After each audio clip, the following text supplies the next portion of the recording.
Islam is a religion of peace. The word peace and Islam can never go together. 2021, that was when I finally made up my mind to stop being a Muslim. Anyone who leaves this religion should be killed. Every Muslim believes that, and they take it to heart. So once you leave Islam like this, you should be killed. Anybody that leaves Islam is a dead man walking. I have to run away from home. Are you serious? Because if you are to stay there, you won't be alive. I won't be alive to be telling you what is. But your family too threatened to kill you. Lots of, in fact, most of them. If you leave Islam, you die. If you leave Islam, you die. His name was Pastor Samson Ayorinde. His church name is Word of Bible Evangelical Church, thereabouts. This crusade happened at Ebenezer Comprehensive High School, opposite Ijayojo Crown housing estate. When we got to the crusade ground, you have to rent your own chair. You have to rent your own chair. We used to rent chairs then, 20 naira, 30 naira, I think. Oh wow. The other was born deaf and dumb. Since birth, it was our neighbor. It's not an outside thing. Our neighbor, they lived upstairs in the flat upstairs. The pastor looked at him, said some words, hit him on the chest. Biodu spoke. The same way I'm speaking now. Biodu spoke. Could you hear? Biodu could hear. They asked him his name. He spoke. He was having this conversation, regular conversation like a regular person who could speak and hear. We got him. Biodu. Biodu. Has it changed, or Reverend Father are supposed to remain unmarried? This priest in question, Reverend Father Anthony Mosu, he's a womanizer. He has different girlfriends. Distinguished ladies and gentlemen, welcome to another episode of In the Name of Danny. I would leave you to decide what this episode does to you, because today's episode would be exciting to some, relatable to some, intriguing to some, eye-opening to some, and some would just be able to find their bearing at the end of this episode. We'll be sharing personal facts, stories, and of course, before we delve into it, I welcome you in the name of Danny. We have God's favorite, one of the most controversial men in Nigeria, the host in the name of Danny, Ajebo Danny. Some of you call him Danny Walter. Hi, my name is Ajebo Danny. You can call me Danny, that's fine. My name is Daniel Alabi. I'm your host in the name of Danny, and for quick attention and convenience, please call me Daniboy. Straight into it, ladies and gentlemen, we have a young man. He's known as Professor, but we call him Proval because he said we should call him Proval, and he will be narrating a story now. It all started, I think, around 2014. I'm born into a deep Catholic family, and it happens that my uncle is a Reverend Father and my aunt also is a Reverend Sister. So, and I grew up even wanting to be a priest. So, at a point, there is this priest that I decided to live with.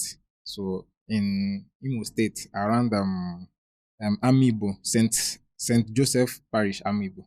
So he's the parish priest in that church. So before I got to live with him, I was viewing priesthood and everything about Catholic Church. When I got there, I noticed that it was totally a different thing. So this priest in question, I say he's a womanizer. He has different girlfriends. So, and there is main chick and there is side chick. Oh wow. Yes, because it got to a point that one day after the main chick left and the side chick entered, and I don't know how the main chick got information. She came back with a bike and she even fought the side chick there. Hold on a bit. Yeah. You said this person is a Reverend Father. Yeah, he's a Reverend Is he your Father. uncle? No, this one is not my Okay, uncle. he's a different person Yes, from he's your a uncle. Reverend Father, and I can even mention his name if you want. Reverend Father Anthony Mosu. So we'll leave you to the details. But I need to understand something.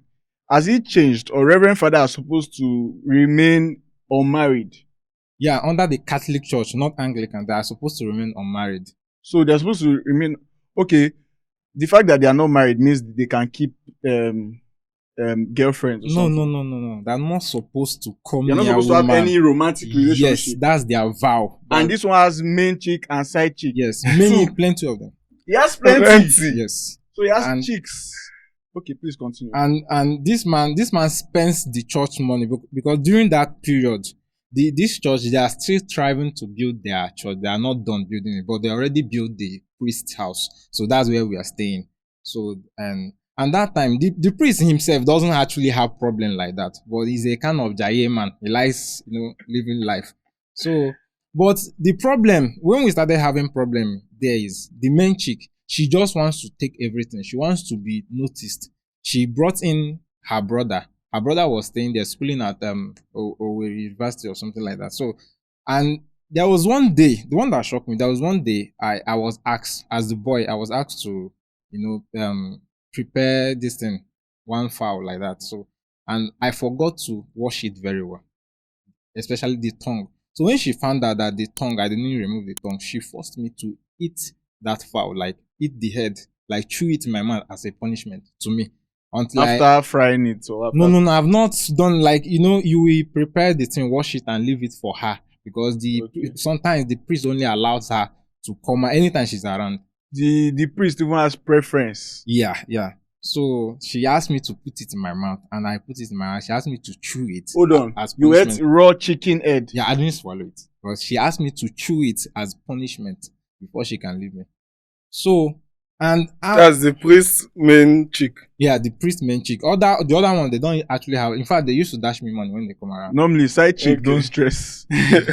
Those ones have not graduated. I'm not talking from experience, but yes. Yeah. So then, most of the people, all these manservants, we have what we call manservants. The people that are serving mass, most of them knows like little of what is going on. So, but one day, the priest went on a vacation. Normally, every year they always go for a vacation. Most of them, the high priest, maybe 1 week or 1 month to US or any Who place. funds that vacation? The church.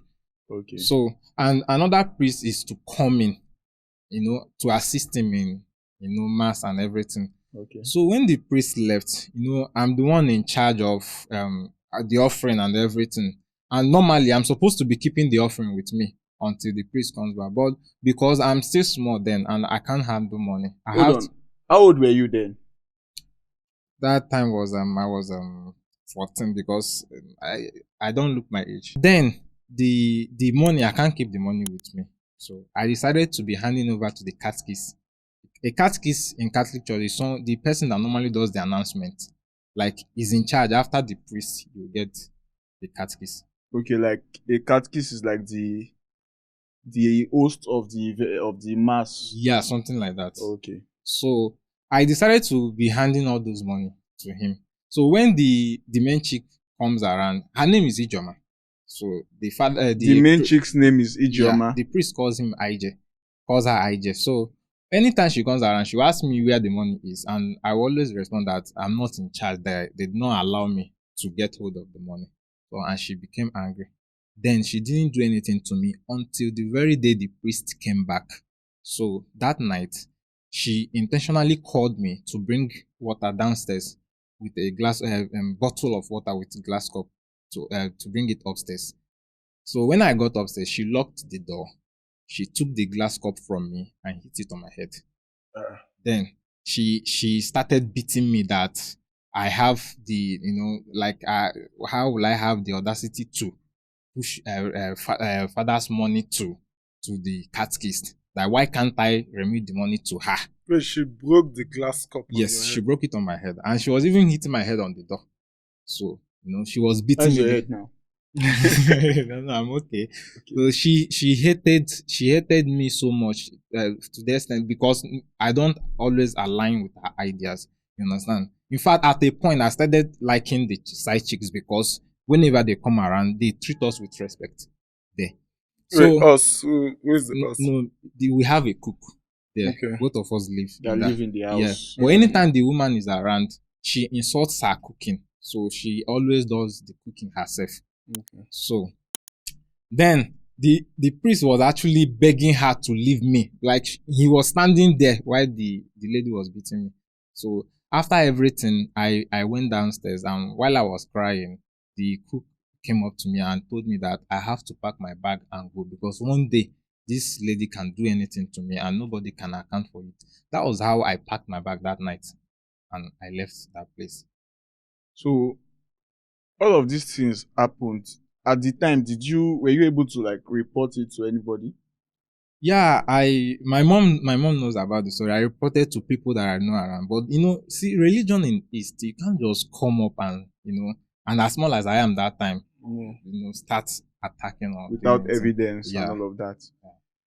Danny, You think if your parents, if you told your parents, they won't believe you? Did they believe you when you told them? Yeah, my mom believed me. She believed me. In What did fact, she do? she was angry because when I left there, I have to go and sleep in one of the parishioners' house. So she have to come the following morning when they called her to come and pick me up back to my town. So, and now I said something about my uncle being a priest. Yeah. There was around our village. I know he's my uncle, and normally I'm not. Even if I'm lying, now I'm not supposed to talk bad against my own uncle. But people believe that my uncle that is a priest. There is one guy that he claimed, according to him, that one day he wanted to urinate and he found a baby in a carton. So he brought the baby and took the baby to motherless home, and they nurtured him. When he grew up a little, he decided to bring it and he became part of our family. But people believe that he might have maybe impregnated one lady that they used to see her with. That is the lady that gave birth to the child. But I don't have evidence. A lot of times in rumors, there's usually an atom of truth, because no matter what you do, someone knows something about it. so let's go back to your first story. That priest that you talked about, where is he now? Is he still serving as a priest? I don't actually know. This thing happened like, let's say, maybe 10 years ago or something like that. So I don't So actually you've know. lost touch with him. Yeah, I don't even know maybe anything about him. So how did that? Are you still in the church now? Do you still attend Catholic? Yeah, I still go to church. So how did that experience shape you as a person? The thing is there is that the thing most of the thing I believe in now, I don't actually believe in them anymore. But not that I don't believe that there is God. I still go to church, but most practices in church, I don't believe in them. And as God may have it, if I go to church, I only, no matter the kind of preaching or anything they say for us to come out and give to God, I only just go once, that general offering that they go. And I am always mindful of the amount That you drop? Yeah. Do you pay tithes? No, I don't pay tithes. I believe in helping, giving to people that are in need more than giving to a pastor. Do you think it's because of what you saw in the priest's house? Yeah, absolutely. Because they use the money for something else. They were using the tithe money to fund their girlfriends. Yeah. I don't know much about the denomination that you mentioned. This came as a shock to me somewhat. I'm even dumbfounded right now. But I'm just glad that you found your footing. You were still able to maintain your belief, and you were able to shape yourself, guide yourself to say, okay, irrespective of the fact that this person has done so thing, it wouldn't stop you from doing what you have to do. It's a lot. Using church money to fund, if it was your lifestyle, it's different. I mean, a priest should probably be entitled to proceeds from the people he serves, but doing it for main side chicks, I am not one to judge. I would not judge anybody. As a matter of fact, it's not in my position to even mention these things, but it is despicable. I have a question. Does he pray for people? Yeah, sometimes they might even maybe have their way in the morning and he still go out that very early in the morning to go and do mass. In our own this thing, we call it mass. our Sunday service. Okay. Yeah, so he still go and celebrate the That's in mass. the Anglican church. No, the Catholic church. Oh, it's a Catholic Yeah. church. So The Anglicans they marry. Oh, Oh, okay. Yeah, but the Catholic they don't marry. so he Okay. must come in the room, then he must go outside. Yeah. So you wanted to be a priest. Yeah. How about now? No, I was born into a Catholic family, so a deep Catholic family that even if I wanted to go further, they would have pushed me and sponsored me. But I can't with what I've seen. I can't. Wait, so you had plans to stay away from women all your life? Seriously, because like when I was growing up, this thing, anytime I go to church, I always see it as if maybe I'm with God, with how they do. But when Yeah. I came closer and I see that what we see outside is different from what is happening inside. Yeah. The more you look, the less you see. Again, this is a personal story, and we'll leave you to decide what you would make out of it. To tell us his personal story, first hand is Henry. Okay, I'm Harry. I'm a trader, and I'm here to share a personal story on what I've encountered over the years in churches and in places of worship. This thing happened a couple of years back. That should be 2004, 5. Then we used to live at somewhere called Ijayojokoro. I don't know if anyone knows that area. It's somewhere on the outskirts of Lagos. So we used to have this popular man of God. Then he's quite popular now, but then back then he was this upcoming pastor. His name was Pastor Samson Ayorinde. His church name is Word of Bible Evangelical Church, thereabouts. And his church was located at Jankara. There is this area of that place we used to live called Jankara. So he used to regularly hold crusades, ministrations, and this and that. So this particular year, 2003, 4, 5, I can't really remember the exact year. He was holding this 7 days crusade. It was quite popular back then in Nigeria. I used to live with my family, and we used to live in a flat. Upstairs, we had this family friend who turned a neighbor who turned family friend. He had Daddy Biodun. Biodun was born deaf and dumb. Their child, Biodun, was born deaf and dumb from birth. He couldn't speak. He couldn't hear as well. On the 7th day of that crusade, being a family friend, my mom spoke to his mom. Yeah, Biodun, make we carry this boy go this crusade. Make we see if anything will happen. She agreed. We went to the crusade ground. My mom, Biodun's mom, Biodun, his dad, and my siblings. When we got to the crusade ground, you have to rent your own chair because there was no space. You have to rent your own chair. We used to rent chairs then, 20 naira, 30 naira, I think. Oh, wow. You have to rent your own chair. That was good money. That's 20 naira, 30 naira. So Was it that sought after the it crusade? was quite sought after. I'm telling you, during the days of Pastor Chris, TB Joshua on TVs and all of that. So Yeah. we got to the crusade ground. Everyone was coming with expectations. There was a need of miracles, hopes and prayers and all of that. He started his ministration. Then he got to the part where he was asking people if you know you have a family member who is sick, who is blind, who is deaf, who is dumb, bring that person on stage. My mom, in company of Biodun's mom, took Biodun on stage and his dad on stage. Biodun could not speak. He could not hear. Yeah. He was on stage. This pastor, Samson Ayorinde, looked at him, asked his mom what the problem was. She explained to him that this is my son, he could not speak, could not hear. Since birth. Since birth. He was our neighbor. It's not an outside thing. Our neighbor, they lived upstairs in the flat upstairs. The pastor looked at him, said some words, hit him on the chest. Biodun spoke. The same way I'm speaking now. Biodun spoke. Could he hear? Biodun could hear. They asked him his name. He spoke. He was having this conversation, regular conversation, like a regular person who could speak and hear.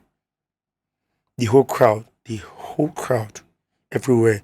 And this was back when OGTV, AIT, LTV8, they were the rainy stations back then. There was nothing like all these stations we have now. And they were on that crusade ground that day. Everywhere. You should have seen the joy on the mother's face and my mom's face, being that he was a family friend. So happy. I was happy. I was quite younger then, though. Everyone was so happy. How old were you then? I was 11 or 12. Yes, I was 12. I was 12 then. I was in GSS. I think GSS 1 or GSS 2. How old was this building? Building was quite older. You understand? He was like the big brother we have in the compound, but he could not speak. He could not. Can you give us an age? Then he should be around that 20, 21. Okay. He was the eldest child there. Full adult. So everyone was so happy. The mom was crying tears of joy. Even my mom was not left out. So happy. While we were still on the crusade ground, he was still speaking normal and all of that. On our way, because we just like lived like, let's say, 6 or 7 houses from the crusade ground. It was just down. This crusade happened at Ebenezer Comprehensive High School, opposite Ijaojo housing estate. Does it exist yet? I don't know. The school will still exist, but I've changed the name. But it was a government school, so Pastor Samson was using the government space, the schools and field, okay, as his crusade ground. Okay. So we got home. Even on our way home, how happy we were, and everyone was happy. People were asking, what happened? Kilo shele, man. We were so eager to tell them that this guy, he could not speak, but now he can speak. He was speaking, very audible. We got him. Biodun.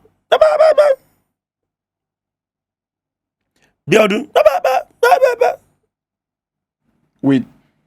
On the same day the miracle happened? Not date, same like 10, 15 minutes after we left the crusade ground. Yeah. You understand? We got home. Biodun speak. He could not speak again. And you should have seen the mother. Oh my God. The woman was bawling her eyes with tears. A few minutes ago, the child could speak and hear. He could not speak again. You don't believe it, right? No. Not like... Because obviously, the way you've narrated your story, there will be 1 or 2 people that must have witnessed it happened in the area. The same people that asked, he could now speak and hear. But my point is, what scientific explanation could have happened on the crusade ground that turned around in at 15 home? minutes? I believe if there were to be a scientific explanation, the family were well to do. Okay, so they would have sought that scientific remedy for their son's ailment. But what happened there, I wouldn't call it anything scientific. I call it diabolical. You understand? Danny, does juju even exist? Like, is juju potential? You never can tell. I wouldn't know that. I've not had an encounter.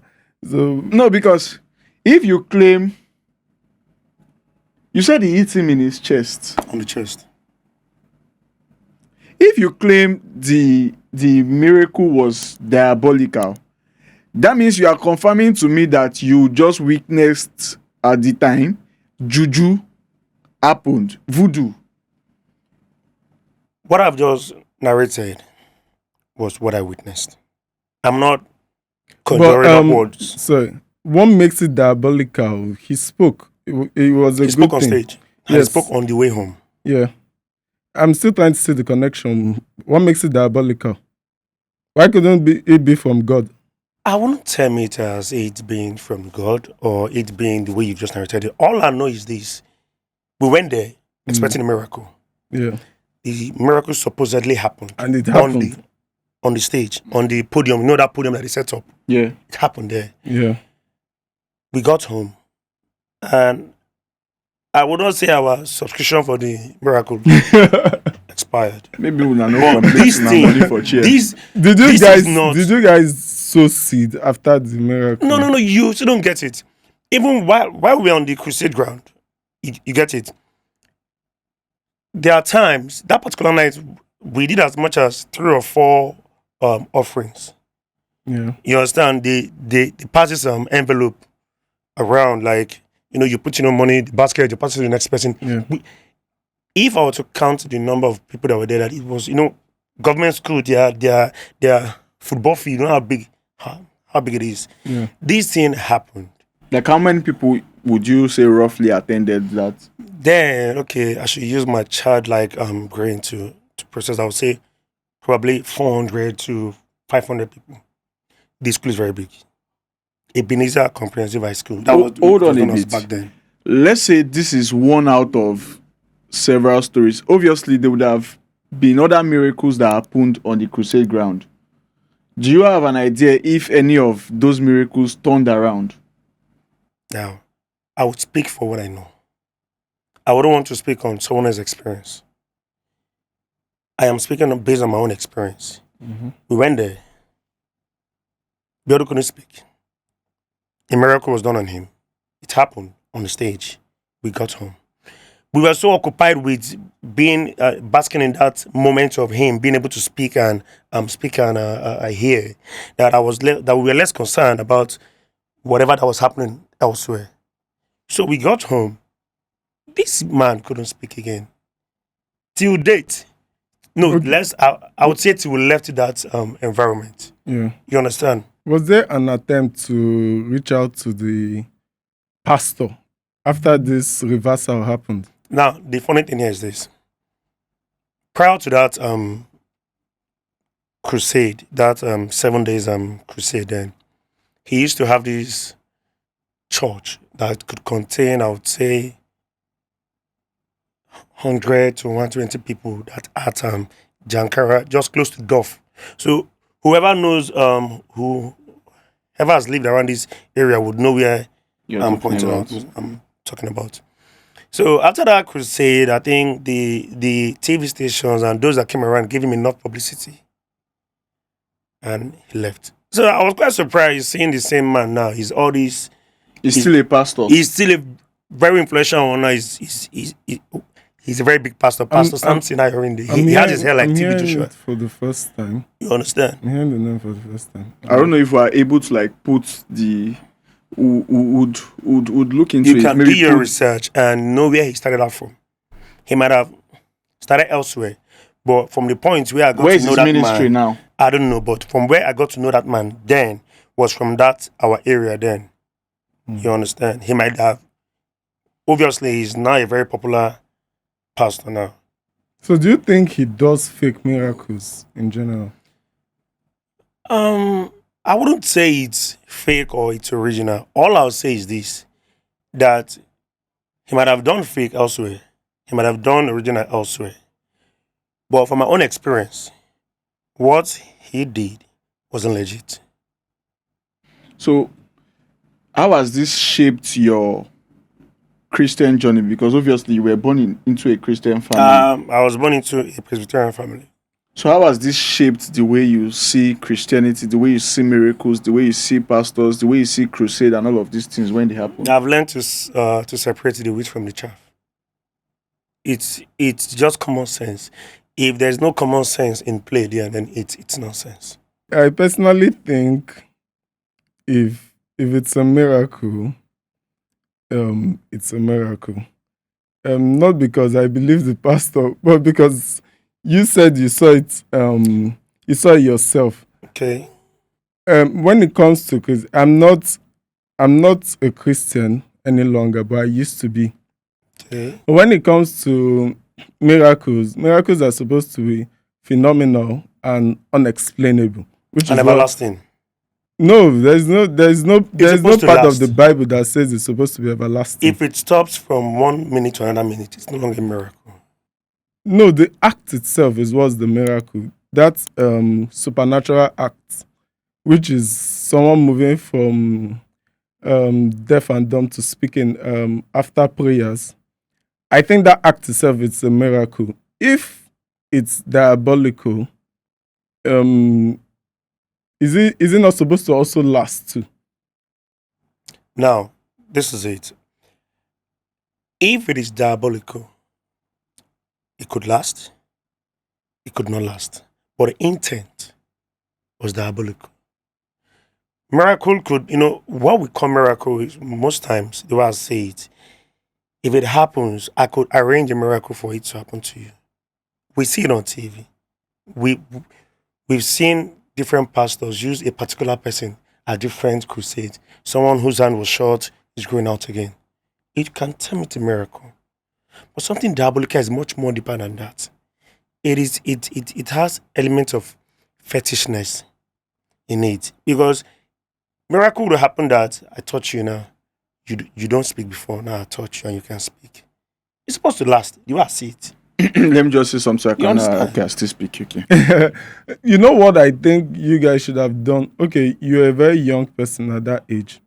And what I think the family should have done is reach out to the pastor again. At least just for confirmation. I'm not necessarily in support of the pastor or against. I'm just saying the right thing to do in that situation, just for clarity. Okay. Just for clarity, if you come out and say this person did something diabolical, I think the man did not know this reversal happened.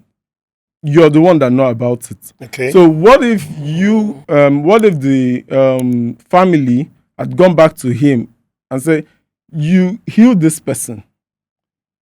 TV carried it. The news carried it. So it's no longer there again. There's a reversal that has happened. Can you maybe do it again? Okay. Then That's a good question. Yeah. Now I would try to explain this. In situations like that, further from that point in time, even to this moment, when things like that happen, it is very hard for you to be able to have access to the daddy GUs, to the mommy GUs, I agree. to have a one-on-one session with them. Yes, I agree. Because there are tons of people waiting in line. And even if you were to go back, in this situation, this mother is so consumed in grief. Because it's obviously like, okay, my son used to speak before. They touched him. He can speak. After some time, he could not speak again. So what's the point of me going back so again? she's feeling used, like they use You her understand? for publicity. Not just used. At that point in time, she's so much in grief that having to go back to the pastor is like having to reopen wounds or trying to process things that have happened, and you going back again. You understand? So me, I felt what she did was like, it's fine. Let's just So, leave Henry, it. Danny, Let's just chill. I wish we can, on one of our episodes, have the family of the Abioduns, Mommy Abiodun, Daddy Abiodun, and probably Abiodun himself, to probably narrate this experience. We could even probably have the pastor, because this thing needs a proper explanation. But far from that, I just want to draw your attention to something is, I believe in miracles. I believe that miracles exist. I believe that, especially last-minute miracles, where you see things turn around, where you see lives transformed. But I just want to draw your attention to news that we've heard in the past. This week you will hear that a pastor healed a madman. The next week is already roaming back in the streets. Yes, we've heard that. That is like a similar case. It's like a bank reversal when you send somebody money. Like they are reversing your money. You understand? You just go back to the former state.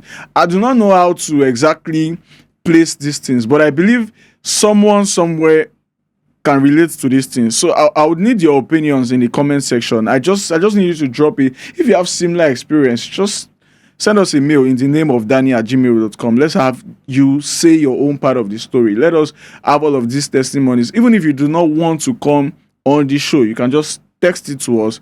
Give us proven facts. If you have evidence, let us know so we'll run with it. We need to demystify most of these things. Let us know exactly what is happening. And that is why we are here in the name of Danny to give you direct happenings, not hearsay, what has happened to you, what you have seen happened. So possibly we could open some cases, open some files, and get more insights to these things. Our guest prefers to remain anonymous, so we'll call him Anonymous. Please narrate your story, Anonymous.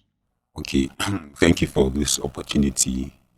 Um, I'm here to do this not because I have hatred or anger towards anyone. I just want people to understand what we're going through, and so that people will be free. It's about this religion of a thing. I was a Muslim, and I've been having issues with being a Muslim, and I decided to leave Islam just to be free, not to practice or any religion I have doubt in. It all started way back in 2005. That was when I began to have doubts.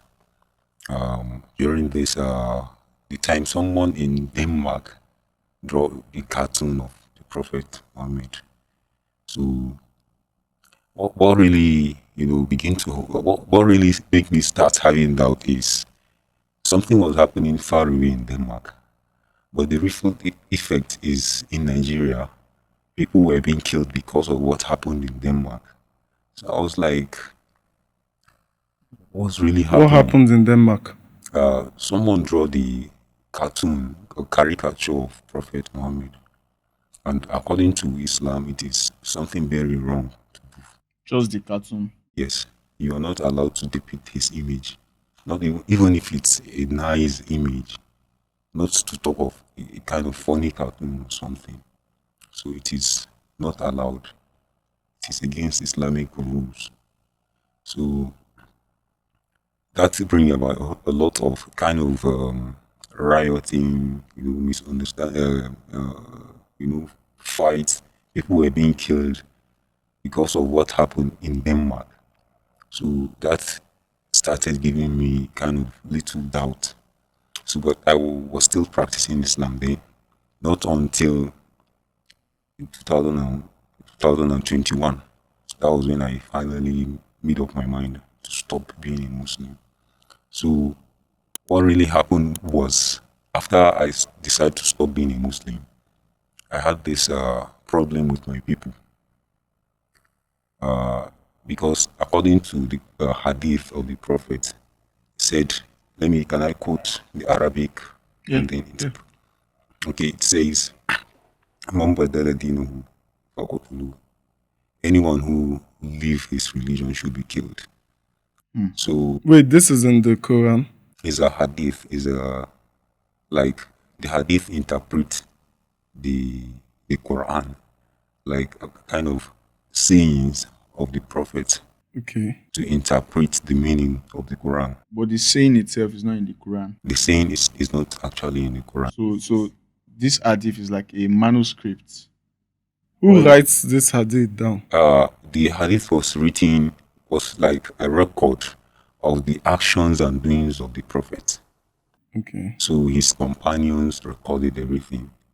So according to what he said, whoever leaves his religion should be killed. So, and that's Sharia. Every Muslim believes that whoever decides to leave Islam should be killed, and they take it to heart. It's being something that is very serious with them. Yeah. So, but before you're going to be killed, they'll be given a 3 days period, grace period. That is when they will try to convince you, entice you, try to see if you can revert back, Change your mind. change your mind. So if you refuse to, then You'll be killed. the next action should be killing.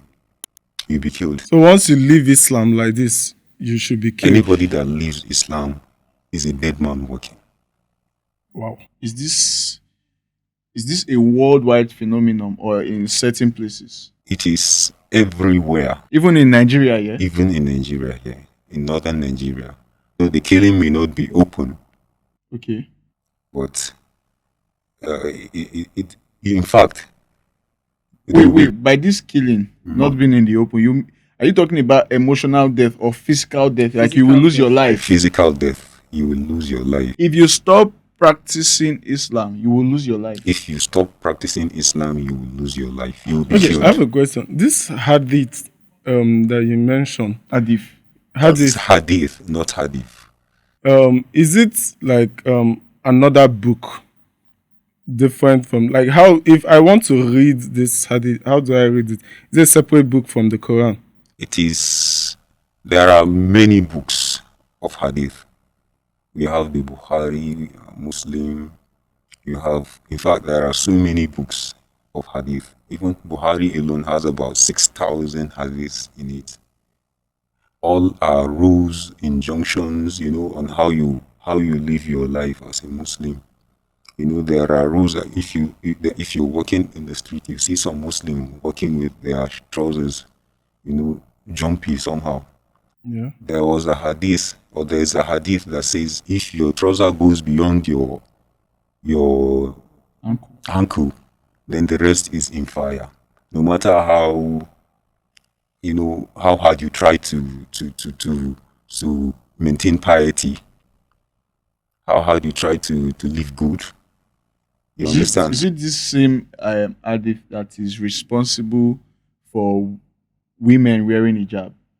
Yes, though there's a Quranic verse Okay. for women wearing hijab, but the other one covering the burqa is in hadith. So you are still alive and you no longer practice Islam. How was that panned out for you? Because you literally insinuated that if you leave Islam, you are a dead person. Yes, So you are still alive, obviously, and you've stopped practicing Islam for how long now? for 3 years now. For 3 years. But you are not dead. Yeah, I have to leave. You have to leave. Wait, you ran away from home? I have to run away from home Are you serious? because if you are to stay there, you won't be alive. I won't be alive to be telling you what is. Let me tell you one thing. Why I'm here is because I want people to know what people are going through. People are being forced to practice what they don't want to practice. You understand? So you believe that there are people in this country that are dead because they stopped practicing Islam? So many. If I choose not to be a Muslim today, it shouldn't be a problem. Nobody should force religion down on my head. Did anyone threaten you after you left? A lot of threats From who? from the community, in fact, even from the family, because you are bringing disgrace. You are like a disgrace to them. You are embarrassing them. Wait, your family too threatened to A kill you? lot of, in fact, most of them. The only person sympathetic towards my plight was my mother. But Okay. the rest of them, everybody was, So you are away from your family now. yes. How has that affected your relationship with your family? We're no longer in any You guys don't contact. communicate? No. Because, these are some of the psychological effects, one has to battle with. Is there a direct impact that has occurred between you and your family? Like, what exactly is your family saying? What are they saying to you? And is your family facing any form of persecution because of your decision? The thing is, they are not really kind of facing any persecution. Though the persecution may be of different type. It may not necessarily be they are being hurt, or when you look at someone and like kind of make a statement about you that you have a brother or That's no longer a Muslim. an infidel. Oh, so they are being ridiculed. Yes, ridiculed. Hmm. You understand? So that alone is traumatic to my family. You said your mother is sympathetic towards you, at least the only person. Yes. How about your dad? My dad was very angry. So he's no longer angry. He's late now. Oh, Oh, wow. So you didn't see him till he died? I didn't see him. You didn't attend his burial. How can you attend? So it's just this whole thing is really bad. People should practice whatever they want to practice. I agree. If you choose not to be a Muslim, nobody should persecute you. Moreover, our grandparents were not Muslims. This religion of a thing, Islam, came through war and conquering. They were conquered. They themselves, Islam was forced on them through war by the jihadists that fought you. Okay. Yeah. You understand? If you read through the history, Yeah. it was never about coming to preach like they do in Christianity. You come and preach, and then the person convinced, and then practice it out of his own willingness. No, Has always been by force. it has always been by force. So I understand that Danny was a Christian. He's no longer a Christian. I don't think he has threats to life. Aside the controversy that happens online. I do get threats. You get threats, but at least it is not something that the whole Christian community or your immediate community or family would even want to set you up for death. I'm saying that living Christianity as a Christian, speaking for myself, I don't think he has that much effect. Of course, we'll try to bring back a brother. Yeah. Bro, no backslide now. So I read a lot of things online, including a very popular phrase that Islam is a religion of peace. Anonymous, do you think so? The word peace and Islam can never go together. You can never bring Islam and peace together. Islam is never a religion of peace, because Islam within itself fights itself within different sects. Wait, there are different sects in In Islam. yes, What are those sects? you have the Izala, the Tariqa, the Shiite. Muslims were happy when Shiites were killed in Kaduna back then, when they I were, heard that. So. they were happy about it. Why would you be happy about? Is this sect the same like how you have denominations in Christianity? You know, in Christianity we have the Roman Catholic, we have the Pentecostal. Is that how the sect is? Different doctrines. It is almost the same thing. Yeah. And even within the Izala itself, it's also divided into two. The Kaduna and the other one, which is I can't remember where their headquarters is, but they are not united. They differ. But Prophet Muhammad has always preached peace in the Quran. You see, Islam, when Prophet Muhammad started Islam was like, there are two types of it. It is like in two ways. The first part was the tolerant Islam, the docile Islam, where Muslims take all form of rubbish. They were being, persecuted. It was a young religion, so they have to be tolerant. They have to accept whoever come their way. They don't have to be rigid. When it becomes strong and powerful, that was when Prophet Muhammad began to show who his true color is. He became tyrannical. He warmonger, a brigand, and Are these things recorded in the Quran? yes. Like the switch of Muhammad from being peaceful to From the Mecca being to violent. Medina, when he was in Mecca, he was peaceful, quiet. He doesn't have much power. He doesn't even have any power. But when he moves to Medina, that was when he became so powerful, and conquers other cities, plunder them, no mercy, and the killing spree continues up until this age. Do you think there are other people that want to stop practicing Islam like you, but they don't have the courage to? There are a lot of them.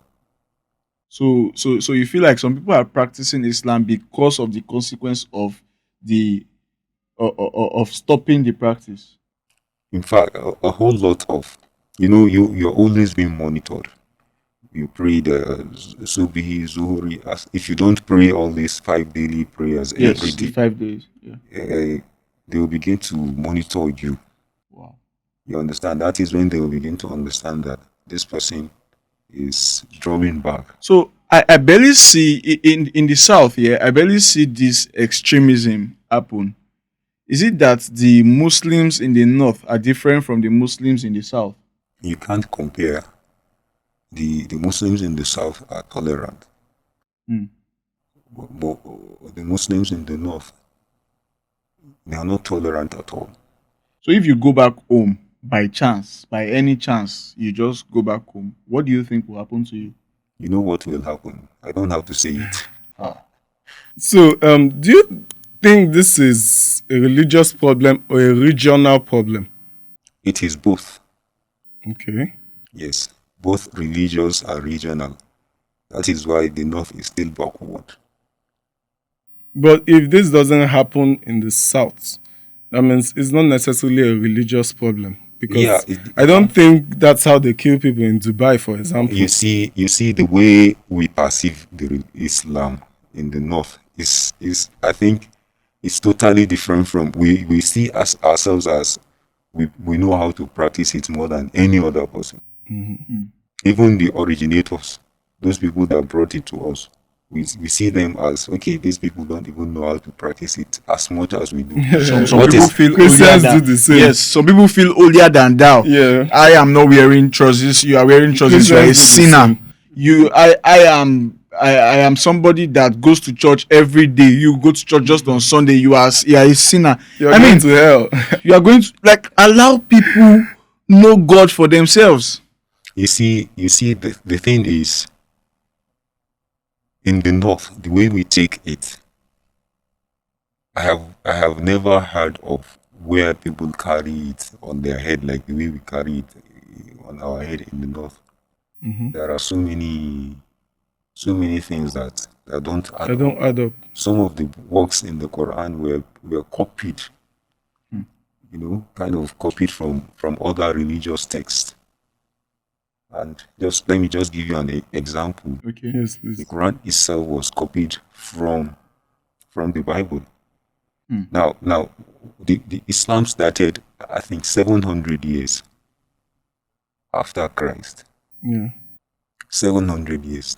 And most of the prophets were the names of the prophets in the Quran were Jewish names. They were Jewish names. And the only prophet that is non-Jewish in the Quran is Muhammad. Most of the practices in Islam were copied from the Jewish, Where is Muhammad tradition. from? It's from Saudi. It's from Mecca. Okay. He was born in Mecca before he migrated to Medina. So if you look at the Quran itself, most of what is there is copied from the Bible, and most of the things don't add up. Some stories, some historical facts don't even add up. The truth is we might not be able to say the exact things that happened in the Quran because our knowledge of the Quran is quite limited. This is a stretched invitation to somebody that understands the Quran so much. You are able to freely speak to us about the doctrines of the Quran, the different types of Muslims, if at all. Well, just for knowledge sake and to clear every form of doubt. If you are a Muslim cleric, come up. Let's discuss these things. I mean, for a religion of peace, I think it is great to propagate and propel peace. So we'll have these discussions with you. You would talk about the way forward for people like our anonymous and their protection in this country and other places that there is this core extremism. Because I'm sure it doesn't exactly happen every other place. Yes. And you are sure that on our very beautiful show in the name of Danny, you will be protected if you need to be protected. You would be covered if you need to be covered. Share your stories. Tell us what exactly is going on. If you have a contrary belief to that of Anonymous, let us know. Let us dissect these things. Sorry to cut you. Okay. Whoever is going to tell you anything opposite to what I told you now is either trying to cover up or is lying. Okay. To be very honest with you. Hmm. Because whoever decides to leave Islam as an apostate, the penalty is death. You can never dispute this. So, if you leave Islam, you die. If you leave Islam, you die.